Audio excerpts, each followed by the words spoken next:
नमस्कार दोस्तों, modern learning channel में आपका स्वागत है। मैं हूं बबन लाहनी।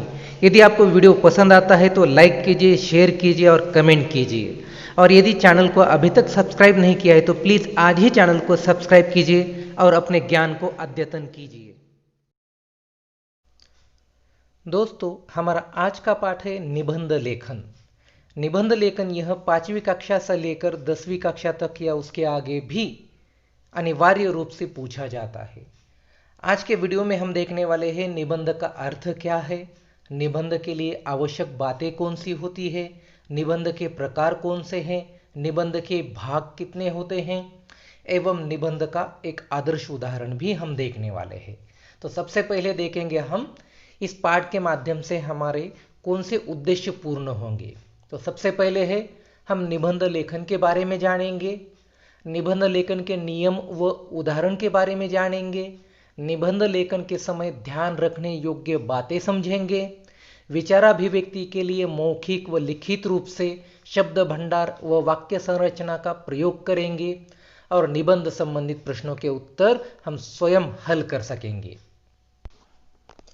अब हम निबंध लेखन का अर्थ एवं उसकी परिभाषा देखते हैं। निबंध अर्थात अच्छी तरह से बंधी हुई गद्य रचना।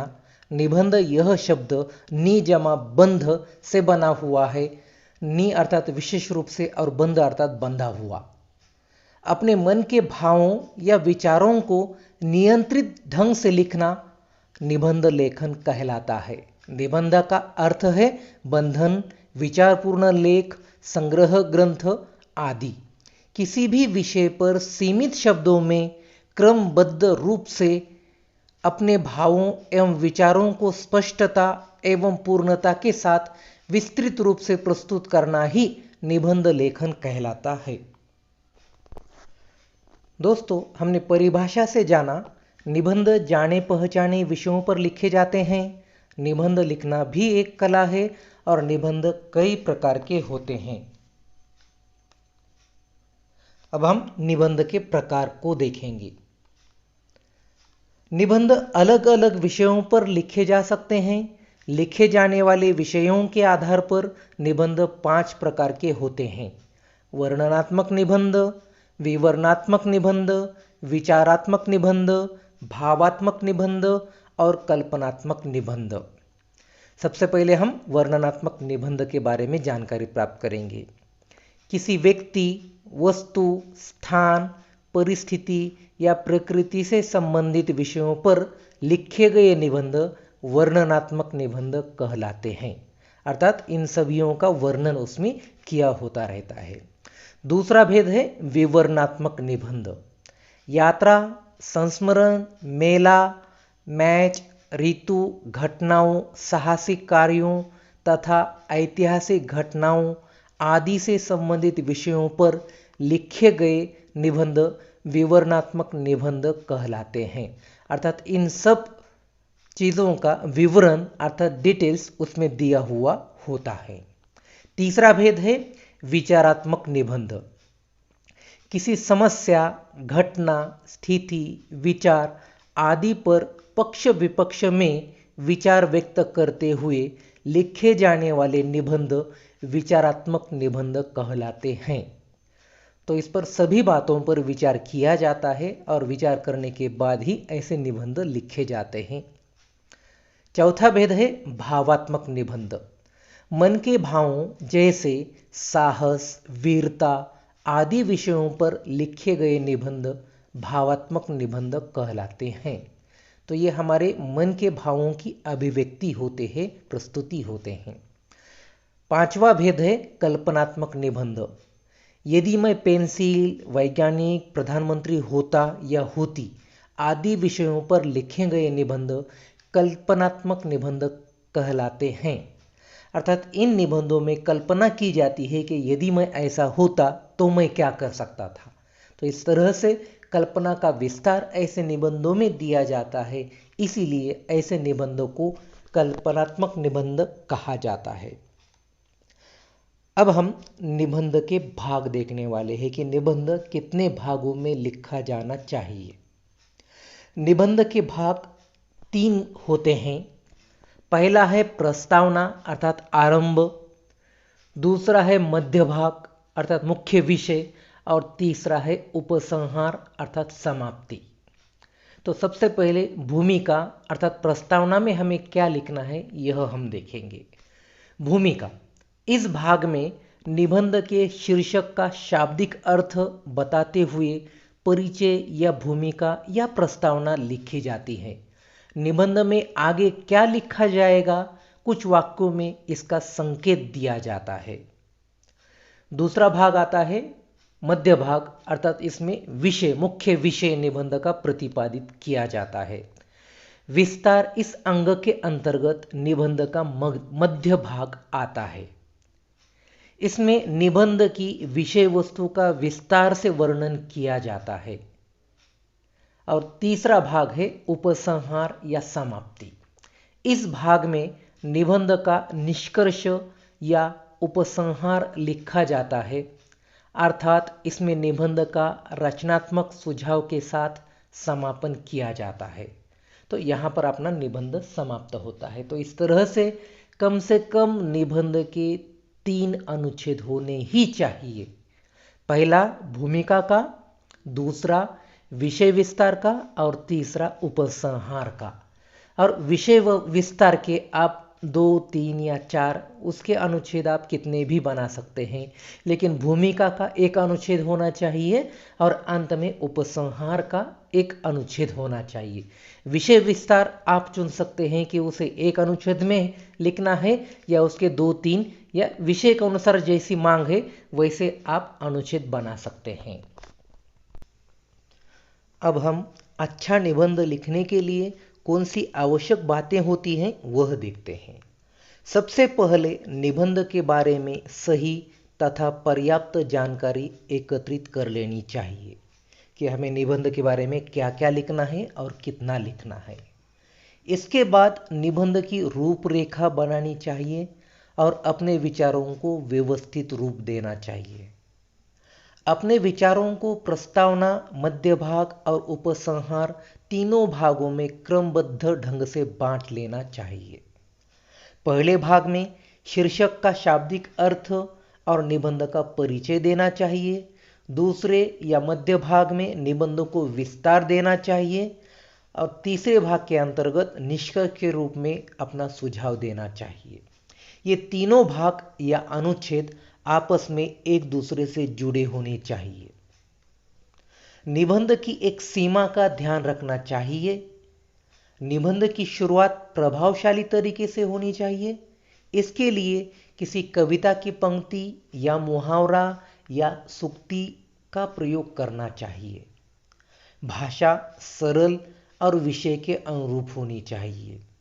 भाषा में विराम चिन्हों का ध्यान रखते हुए शब्दों, वाक्यों की शुद्धता बनाए रखनी चाहिए।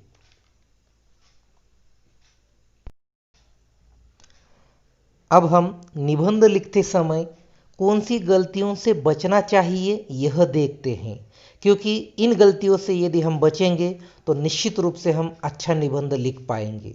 तो सबसे पहली गलती हमारी नहीं होनी चाहिए वह है कठिन और लंबे शब्दों या वाक्यों का प्रयोग न करें। दूसरी है शब्दों या वाक्यों की पुनरावृत्ति नहीं करनी चाहिए। तीसरी है लिखते समय विषय से न हटे, अर्थात इधर उधर की बातें न लिखें। चौथी है निबंध का अनावश्यक विस्तार न करें और पांचवी है दोहराव से बचें। अब हम निबंध लेखन का एक आदर्श उदाहरण देखते हैं कि निबंध कैसा लिखना चाहिए। तो प्रश्न होता है, भारत की पहली महिला राष्ट्रपति श्रीमती प्रतिभा देवी सिंह पाटिल पर निबंध लिखिए और उसके लिए आपको कुछ बिंदु दिए जाते हैं, अर्थात कुछ मद्दे दिए जाते हैं जिसे अंग्रेजी में हम पॉइंट्स कहते हैं। तो उनके आधार पर हमें निबंध लिखना होता है। तो यहाँ पर भी कुछ बिंदु दिए गए हैं, 5 बिंदु दिए गए हैं कि जिनके आधार पर हमें निबंध लिखना है। पहला है भारत में राष्ट्रपति पद की शुरुआत। दूसरा है प्रतिभा जी का जन्म। तीसरा है प्रारंभिक शिक्षा एवं उच्च शिक्षा। चौथा है जीवन के विविध चरण और पांचवा है राजनीतिक जीवन एवं उपलब्धियां। इन मुद्दों के आधार पर हमें निबंध लिखना होता है। तो चलिए हम देखते हैं कि इन मुद्दों के आधार पर हम किस तरह से निबंध लिख सकते हैं, एक आदर्श निबंध कैसे हो सकता है। राष्ट्रपति का पद सर्वोच्च संवैधानिक पद होता है। इस पद की गरिमा को बनाए रखने के लिए एक प्रतिष्ठित व्यक्ति को इसके लिए चुना जाता है। भारत का कोई भी साधारण व्यक्ति असाधारण कार्य करके इस पद का अधिकारी हो सकता है। देश की स्वतंत्रता के बाद हमारे देश में कई राष्ट्रपति हुए, इनमें सभी पुरुष थे। आज़ादी के 50 वर्षों बाद एक महिला को राष्ट्रपति बनने का अवसर प्राप्त हुआ। श्रीमती प्रतिभा देवी सिंह पाटिल को देश की पहली राष्ट्रपति बनने का अवसर मिला। श्रीमती प्रतिभा देवी सिंह पाटिल का जन्म 19 दिसंबर 1934 को जलगांव जिले में हुआ था। इनके पिता का नाम नारायण राव था। इनकी प्रारंभिक शिक्षा जलगांव से हुई। जलगांव के मूलजी जेठा कॉलेज से एमए की परीक्षा उत्तीर्ण करने के बाद इन्होंने मुंबई के कानून विश्वविद्यालय से कानून की पढ़ाई पूरी की।